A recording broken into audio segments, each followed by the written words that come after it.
있습니다. 이주열 한은 총재가 7월 경제 성장률과 관련해서 상향 의견을 냈어요. 네, 그렇죠. 어떻게 보면 문재인 대통령이 새로 취임했기 때문에 한국은행 총재 입장에서 새로운 대통령이 취임을 해서 수많은 정책들과 프로모션하고 있는 이 상태에서 7월달 경제 성장률 하향할 것입니다. 이렇게 얘기는 좀 어려운 것 같고요. 전체적으로 손에 딱 잡히는 건 없지만 현재까지 소비심 이런 어떤 기대감이 시장을 상당히 풍성하게 만들고 있다 이렇게 보겠습니다. 자, 기본적으로 한국의 고민은 그겁니다. 아시는 것처럼 가계부채에 대한 고민도 많이 있고요.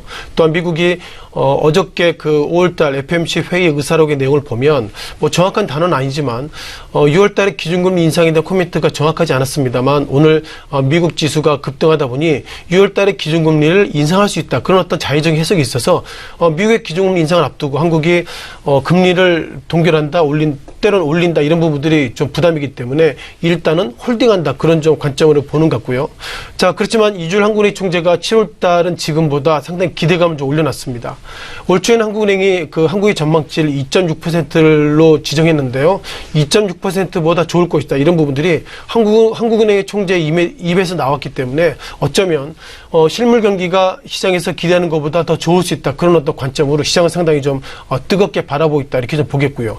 무엇보다 새로운 정부가 추경을 통해서 시장을 좀 올릴 수 있다. 이런 부분들이 좀 나오고 있는데요. 자, 추경은 그거죠. 추가 경정이라는 표현처럼 결국 한국은행이라는 ATM에서 돈을 또 입출하는 겁니다. 물론 얼마나 그 마이너스로 출금할지 몰라도 일정 부분 출금하는 그것들이 시장의 유동성이 돌고 또한 내수가 좋아지기 때문에 일단 추경이 나왔다. 그것은 결국 GDP가 일정 부분이라도 좋을 수 있다. 그런 어떤 기대감이 커지는 것 같습니다. 자, 무엇보다 문재인 대통령 일자리 창출에 대해서 상당히 노력하고 있고요. 또한 청와대 여민간에 지금 집무실을 만들었는데 거기에 일자리 창출 그런 어떤 데이터하고 모니터링을 보고 있다는 것을 보면 어쨌든 일자리 창출이 된다는 것은 그만큼 내수 그리고 소비가 좋아지기 때문에 기본적인 내수와 관련돼서 좋아질 수 있는 거리는 하나씩 늘 수 있다고 보겠고요. 자, 가장 고민은 지금부터 시작됩니다.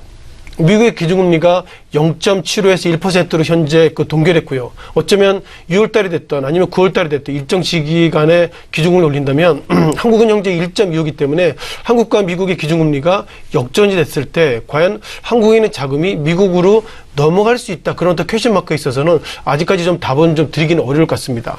다만 기본적으로 1360조가 넘어서고 있는 가계부채 그런 부분들을 어떻게 해소해야 될지 모르겠지만 제가 한국은행 총재를 하더라도 현재까지 이렇게 가계부채가 있는 상태에서 기준금리를 올리자니 또한 그 부채에 대한 우려가 되고 기준금리를 내리자니 또한 이자에 대한 부담이기 때문에 그만큼 가계부채가 늘어날 수 있고 예상보다 앞이나 뒤로 갈 수 있는 고민이 상당히 많다 보겠습니다.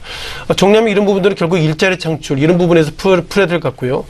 최근 들어서 은행업종들의 주가가 좀 상승하고 있는 것들이 최근의 국면입니다. KB금융 같은 경우에는 어느덧 우리가 올 초에는 25,000원대인데 시작한 지는 지난 5월 10일 날 54,900원대까지 신고가 갔었고요. 그리고 이번 주에서도 54,200원대까지 상승했기 때문에 KB금융 비롯해서 하나금융지주 이런 종목들이 1분기 실적이 좋았던 것이 결국 이자 마진 즉 예대 마진 때문에 좋아졌다는 평가가 있습니다. 따라서 2분기 때 한국은행이 기준금리를 올린다면 예대 마진이 적어지겠지만 기준금리 동결이나 이런 쪽으로 간다면 한국과 미국이 예대차를 통해서 그만큼 수익이 좋아진다는 것을 보면 전체적으로 금융주가 1분기 넘어서 2분기가 여전히 좋아질 수 있다. 이런 좀 평가를 가져야 될 것 같습니다. 다만 은행의 기본적인 구조가 이자 이런 부분에서 수익을 맞춘다는 것 자체가 문제가 있기 때문에 어쩌면 문재인 대통령 이런 부분도 좀 건드리지 않을까 그런 관점을 보면 예상보다 은행업종 지금까지는 그냥 자동성으로 이익을 받지만 2분기나 3분기부터는 또한 이제 정부가 이런저런 또 디자인하기 때문에 과연 이렇게 수익이 지금처럼 소위